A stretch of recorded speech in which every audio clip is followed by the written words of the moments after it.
Hello everyone, Randy Reed with Mortgage Planning Specialist. Welcome to my weekly market update. This week we did see some new additional volatility in the mortgage market. Consumer confidence hit its 40-year lows, and this doesn't come as a great surprise to you and I. We've all known it for several months that consumer confidence is low, and they finally got the numbers correct. In good news, the new home sales were up pretty substantial this month.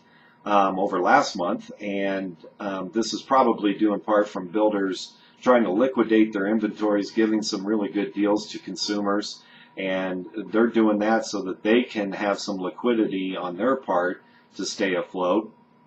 Now, you got to kind of take this indicator with a grain of salt, because personally it's not as good of an indicator as one would thought.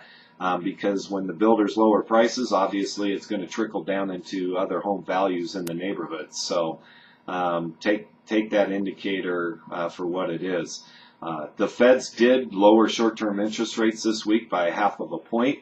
And as you and I both know, when the Feds lower short-term interest rates, it actually has an opposite effect to mortgage-backed securities, because when the Feds lower rates, they do it to fight inflation, and bonds hate inflationary pressure. So, yes, we did move up in interest rates this week.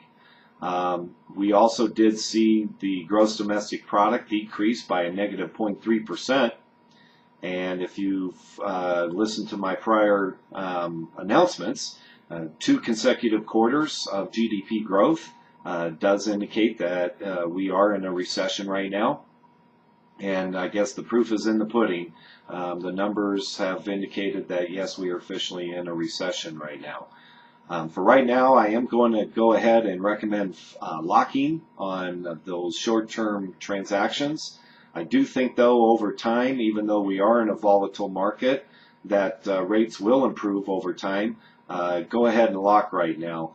And as an indicator of how volatile things are, the consumer confidence numbers that came out, everyone, should have made the markets rally. And they actually had an opposite effect. We moved up in interest rates that day because everybody had anticipated the Fed's cutting rates. And so it kind of basically washed out that poor economic news, and bonds actually lost a lot of ground that day. So nothing is set in stone anymore, and who knows what tomorrow will bring. But I am very optimistic that rates will improve over time. My tip for the week is on loan modifications. There are companies popping up left and right on the internet out of California on offering consumers loan modifications anywhere from $2,000 to $3,500, and they can potentially not get any refunds if the modification doesn't go through. Problem here is that, in my opinion, these companies that are coming up and out of California, we've seen it before, been there, done that before with California, and what they come up with programs and products and mortgage companies, etc. And it looks and feels like the same old thing all over again. So if you have any of your past clients who inquire about loan modification, pass along my name and number. I've spent weeks researching this, learning how it's done, and preparing the proper forms that people have to submit to servicers. I will provide them with a higher level of customer service and honesty and integrity. Feel free to pass along my name and number. Randy Reed, 303-524-9191. Have a great weekend, everyone.